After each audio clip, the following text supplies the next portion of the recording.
गरीब लड़की का जादुई पत्ते का लहंगा। क्या कर रही है मेरी बेटी? पापा देखो ना, मैंने क्या बनाया है। अरे वाह, ये तो बहुत ही सुंदर है। पर ये है क्या बेटी? पापा, ये मैंने एक नया डिजाइन तैयार किया है। इसे चाहे साड़ी पर बनाओ चाहे चादर पर। भाई वाह, तू तो वो बन गई है, वो क्या कहते हैं, अरे वो, हाँ, फैशन डिजायर बन गई है मेरी बिटिया तो। पापा, डिजायर नहीं, फैशन डिजाइनर। रानी की इस बात पर सोहन लाल भी हंसने लगा। सोहन लाल अपने गांव का एक छोटा किसान था। उसके पास खेती के लिए ज्यादा जमीन नहीं थी, इसीलिए उसकी आर्थिक स्थिति भी ज्यादा अच्छी नहीं थी। रानी सोहन लाल और कावेरी की इकलौती बेटी थी। फिर एक दिन, ओहो, सारा दिन बस इसी में लगी रहती है, तुझे कोई और काम है कि नहीं? बस माँ, होने ही वाला है, थोड़ी देर और।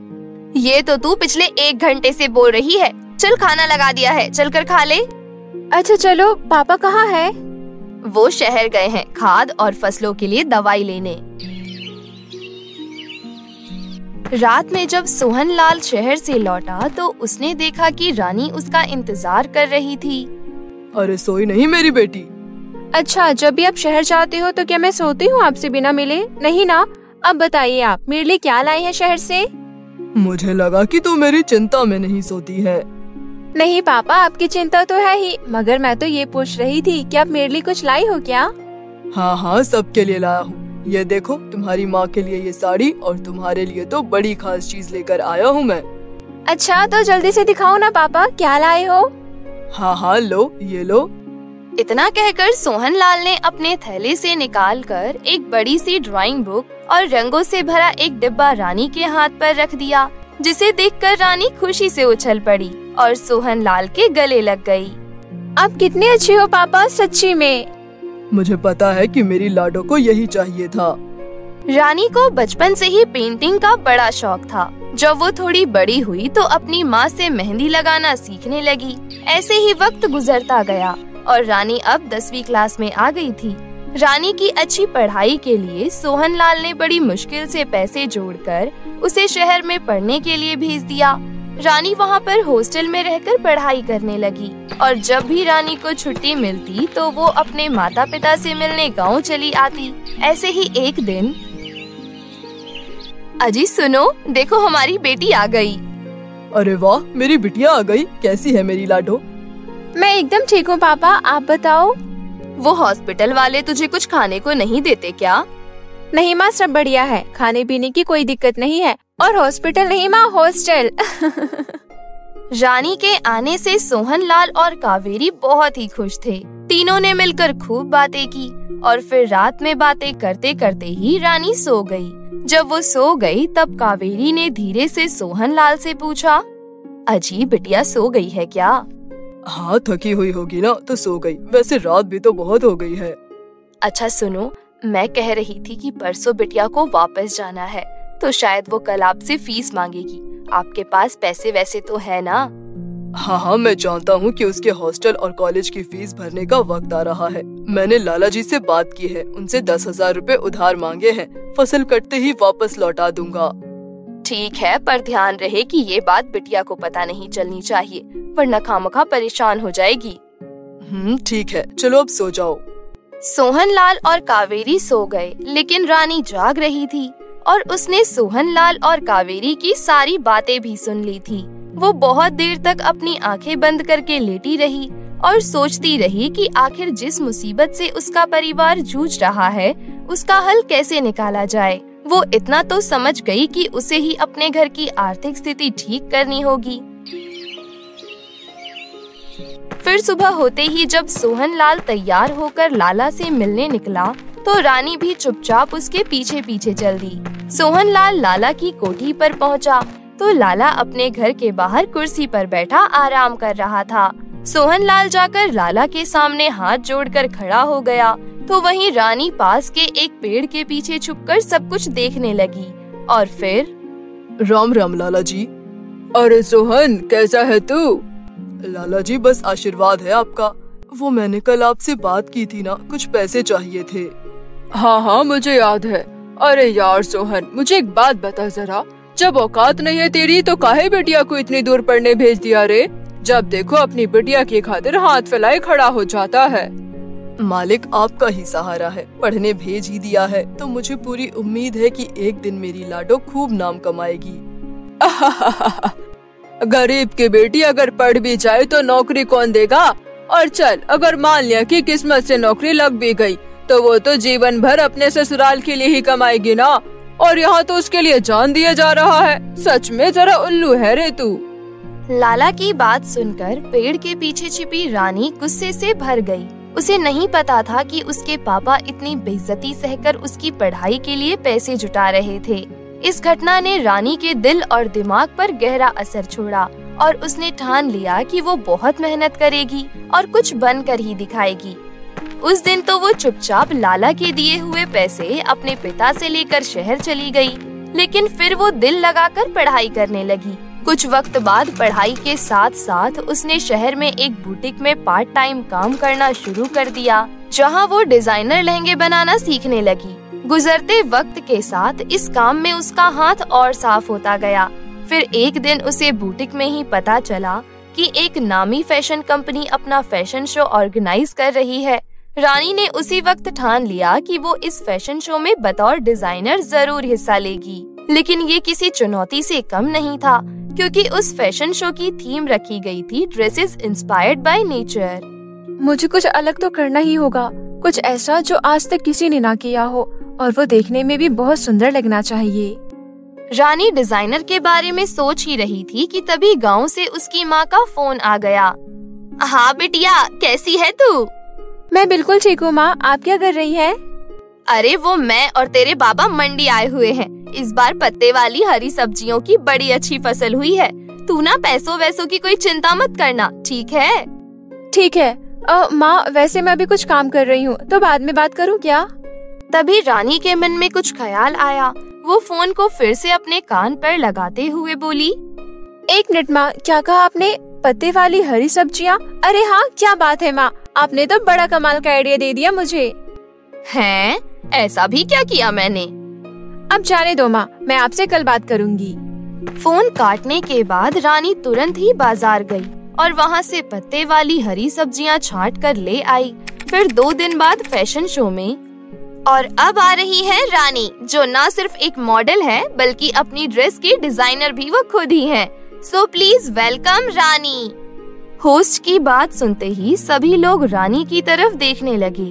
क्योंकि रानी के पास मॉडल हायर करने के लिए पैसे नहीं थे, इसलिए उसने खुद ही अपनी ड्रेस पहनी थी। वो ड्रेस पूरी तरह से पत्ते वाली हरी सब्जियों से बनी हुई थी।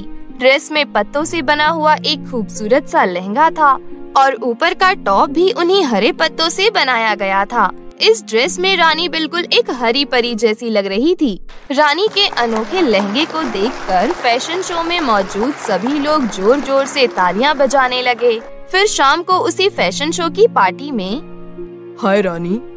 हाय, मैंने आपको पहचाना नहीं। मैं एक प्रोफेशनल कॉस्ट्यूम डिजाइनर हूँ। मैं आज तुम्हारी ड्रेस से बहुत इम्प्रेस हुआ। एक नई फिल्म आ रही है सलमान खान की। फिल्म एशियन टाइम पर बेस्ड है, तो मैं चाहता हूँ कि उस फिल्म में रानी यानी कि हीरोइन का लहंगा तुम डिजाइन करो। तुम कर पाओगी ना? ओह क्यों नहीं सर, मैं बिल्कुल करूँगी। Oh that's really great. ठीक है, तो फिर ये लो एडवांस। ओके, मेरी टीम तुमसे कांटेक्ट कर लेगी। चलो ठीक है, अगली मुलाकात होगी मुंबई में। Okay bye. प्रेम ये बात कहकर वहाँ से चला गया। रानी उसे जाते हुए देखती रही। उसके हाथों में 3 लाख रुपए का चेक था और आंखों में चमक, क्योंकि अब वो सब कुछ रानी के हाथ में था जो वो अपने गरीब माता पिता के लिए करना चाहती थी। गूंगी लड़की को मिली जादुई लिपस्टिक। बहुत समय पहले की बात है। पारुल अपने माता पिता के साथ एक छोटे से शहर में रहा करती थी। वो लोग एक दूसरे से बहुत प्यार करते थे और क्योंकि महेश एक अच्छा खासा बिजनेसमैन था तो उनके पास किसी चीज की कोई कमी नहीं थी। लेकिन उनके जीवन में केवल एक ही दुख था और वो था पारुल का गूंगापन। जब वो 6 महीने की थी तो उसके गले में एक इन्फेक्शन हो गया था। उसके माता पिता ने उसका काफी इलाज कराया, लेकिन कोई फर्क नहीं पड़ा और अंततः उसकी आवाज चली गई। परंतु इसके बावजूद भी पारुल की माँ संगीता और उसके पिता महेश उसे बहुत प्यार करते थे और उसे कभी दूसरों से अलग महसूस नहीं होने देते थे। समय इसी तरह बीत रहा था। एक दिन अचानक ही संगीता घर पर बेहोश हो जाती है। पारुल किसी तरह पड़ोसियों के घर जाकर उन्हें अपने घर ले आती है और फिर वो लोग संगीता को अस्पताल पहुंचाते हैं। कुछ ही देर में महेश भी वहां पहुंच जाता है। क्या हुआ डॉक्टर साहब, सब कुछ ठीक तो है ना? देखिए, आपकी पत्नी की हालत बिल्कुल भी ठीक नहीं है। इन्हें लास्ट स्टेज कैंसर है, इनका बचना मुश्किल है। डॉक्टर की ये बात सुनकर महेश काफी दुखी हो जाता है और फिर डॉक्टर की बात सही निकलती है। काफी इलाज करने पर भी संगीता की जान नहीं बचती और वो अपने प्राण गंवा देती है। कुछ समय ऐसे ही बीत जाता है। किसी तरह महेश खुद को संभाल लेता है, परंतु पारुल इस सदमे से उभर ही नहीं पा रही थी, क्योंकि जब भगवान ने उसकी आवाज छीन ली थी तो उसकी माँ उसकी आवाज बन गई थी, परंतु अब भगवान ने उसकी माँ को भी छीन लिया था और ये सदमा वो बर्दाश्त नहीं कर पा रही थी। महेश बेटा, पारुल अभी बच्ची है, उसे माँ की जरूरत है और ऊपर से वो बाकी बच्चों से अलग है। मेरी बात मान तो तू दूसरी शादी कर ले। तेरी उम्र भी अभी ज्यादा नहीं हुई है। देख, इससे उसे भी एक माँ मिल जाएगी और तुझे भी एक पत्नी मिल जाएगी।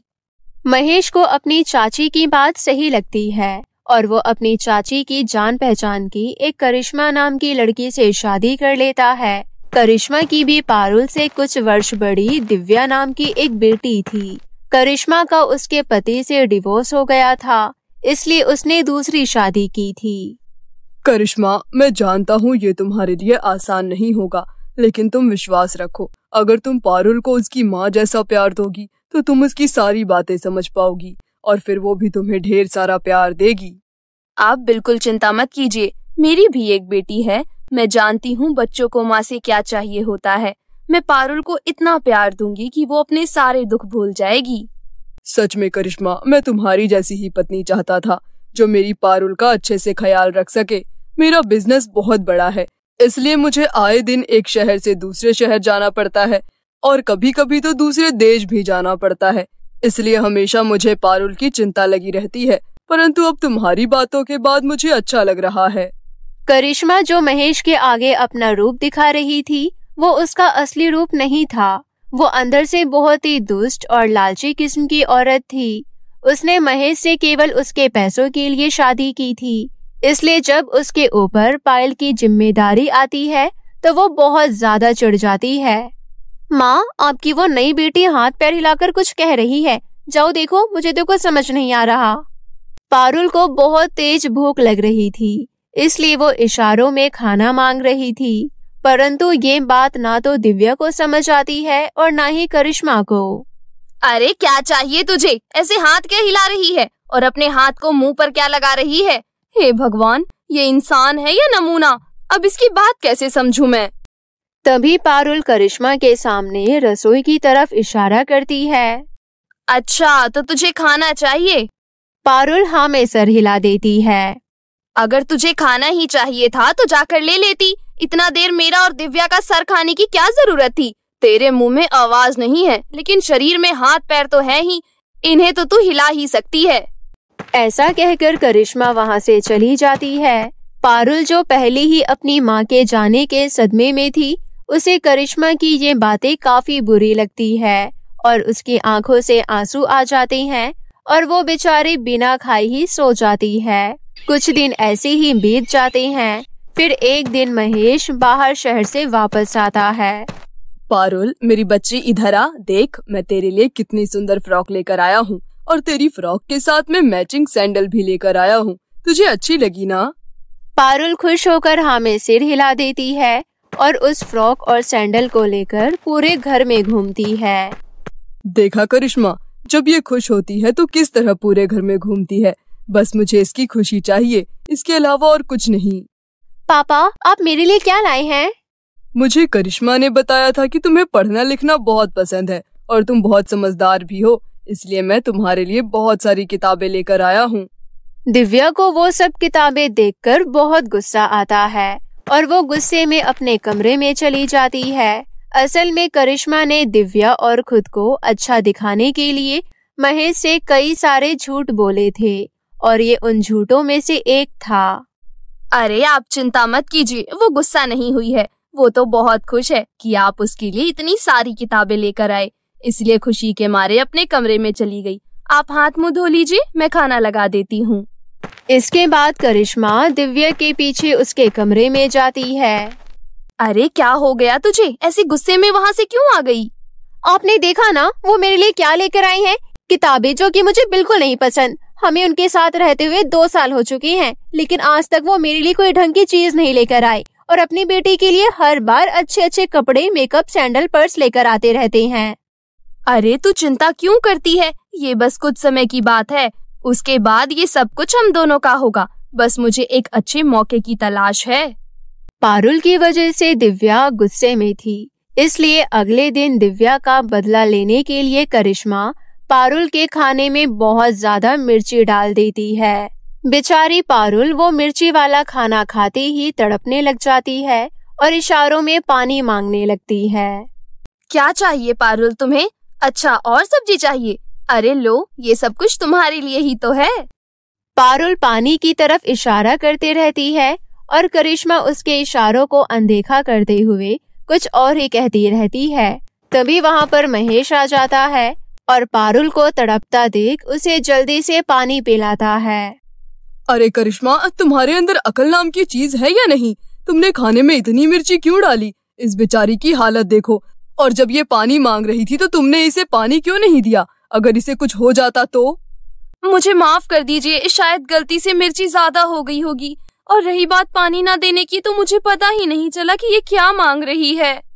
करिश्मा, तुमने तो कहा था कि तुम आते ही पारुल को इतना प्यार दोगी कि इसकी हर बात समझ जाओगी, लेकिन 2 साल होने को आए हैं, तुम्हें इसकी छोटी से छोटी बातें भी समझ नहीं आती। एक बात बताओ, तुम इसके साथ वक्त बिताते भी हो या नहीं? करिश्मा को लगता है कि वो फंस चुकी है, इसलिए वो अपना ड्रामा शुरू कर देती है और आंखों में आंसू लेकर कहती है, ठीक है, अगर आप सच ही जानना चाहते हैं तो सुन लीजिए। जिस दिन से मैं इस घर में आई हूँ, उस दिन से मैं आपकी बेटी को वो प्यार देने की कोशिश कर रही हूँ जिसकी इसे जरूरत है, परंतु इसने कभी मुझे अपनी माँ नहीं माना।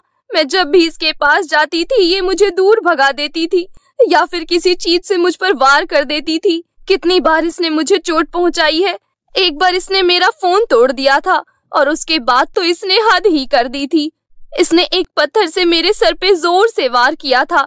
मैं बेहोश होते होते बची थी। मैंने आज तक आपको ये सब इसलिए नहीं बताया क्योंकि मैं नहीं चाहती थी कि आप इस पर थोड़ा भी गुस्सा करें।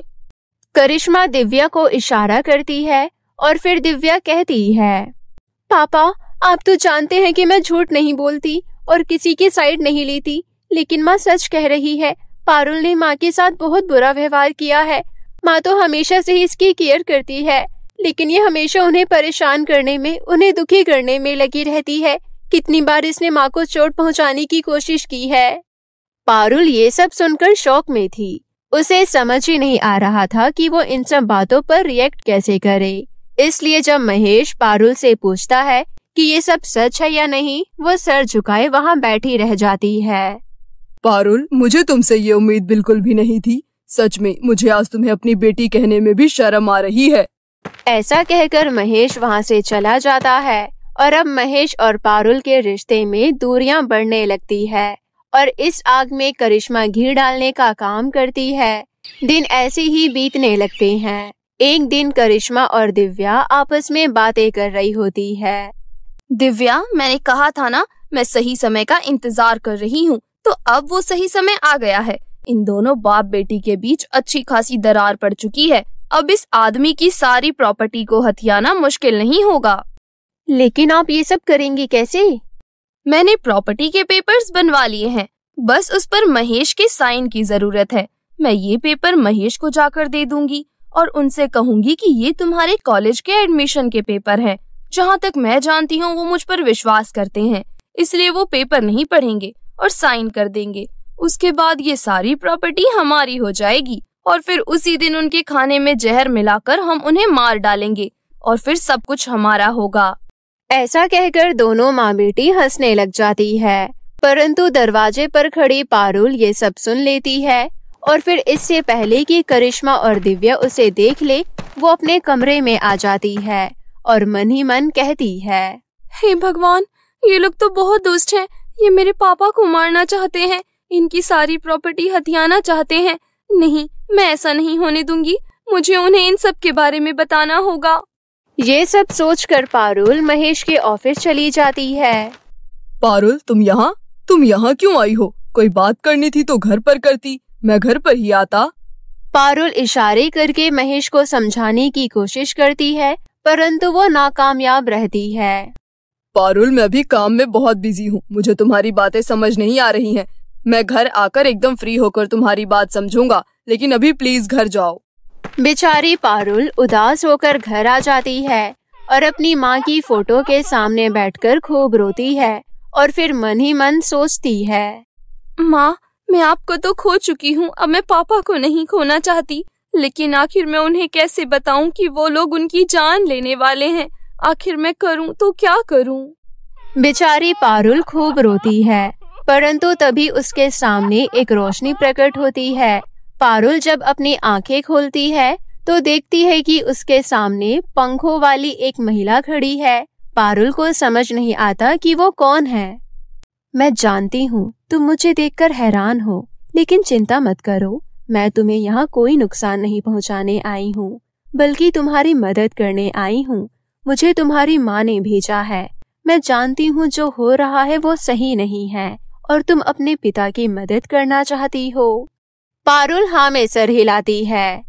इसलिए मैं तुम्हारे लिए ये जादुई लिपस्टिक लेकर आई हूँ। इसे तुम अपने होठों पर लगा लो। इसे होठों पर लगाते ही तुम्हारी आवाज वापस आ जाएगी और तुम फिर से बोल पाओगी और उसके बाद तुम अपने पिता को सारी सच्चाई बता सकती हो। इसके बाद परी पारुल को जादुई लिपस्टिक देती है। पारुल परी के आगे हाथ जोड़कर परी का धन्यवाद करती है। उसके बाद परी वहाँ से गायब हो जाती है और पारुल उस जादुई लिपस्टिक को लगाती है और फिर अपने होठों को हिलाकर अपने मुंह से कुछ पहले शब्द कहती है, माँ, पापा। खुद की आवाज सुनकर पारुल बहुत खुश होती है। अब मुझे जल्दी करनी होगी और पापा को जाकर सारी सच्चाई बतानी होगी। पारुल अपने कमरे से बाहर निकलती ही है कि तभी वो देखती है कि करिश्मा महेश से किसी पेपर पर साइन करने के लिए कह रही है। पारुल भागकर वहाँ जाती है और वो पेपर छीन लेती है। ये तुम क्या कर रही हो? इसे वापस दो। ये दिव्या के कॉलेज के एडमिशन के पेपर हैं। अब ज्यादा झूठ बोलने की जरूरत नहीं है, मैं सब सच जान चुकी हूँ। पारुल की आवाज सुनकर सभी लोग हैरान रह जाते हैं और महेश की तो आंखों में आंसू आ जाते हैं। बेटा तेरी आवाज वापस आ गई, ये सब कैसे हुआ? पापा, वो मैं आपको आराम से बताऊंगी, लेकिन उससे पहले आपको इन लोगों की सच्चाई जानना जरूरी है। सच्चाई? कैसी सच्चाई? इसके बाद पारुल महेश को सारी बात बताती है। पहले तो महेश को विश्वास ही नहीं होता, फिर जब महेश उन पेपर्स को देखता है तो वो पेपर कॉलेज के नहीं बल्कि उसकी सारी प्रॉपर्टी हथियाने के पेपर होते हैं। ये सब देखकर उसे बहुत गुस्सा आता है और वो करिश्मा और दिव्या को धक्के मारकर अपने घर से निकाल देता है और पारुल को गले से लगा लेता है। इसके बाद पारुल महेश को उसकी आवाज वापस आने की सारी बात बताती है।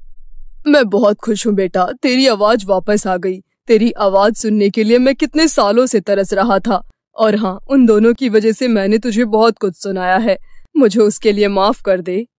कोई बात नहीं पापा, उसमें आपकी गलती नहीं है। उन लोगों ने आपको मेरे खिलाफ भड़का दिया था, लेकिन अब वो लोग जा चुके हैं, इसलिए अब हम खुशी खुशी साथ रहेंगे। और ऐसा होता भी है। करिश्मा और दिव्या के चले जाने के बाद महेश पारुल के साथ हंसी खुशी रहने लग जाता है।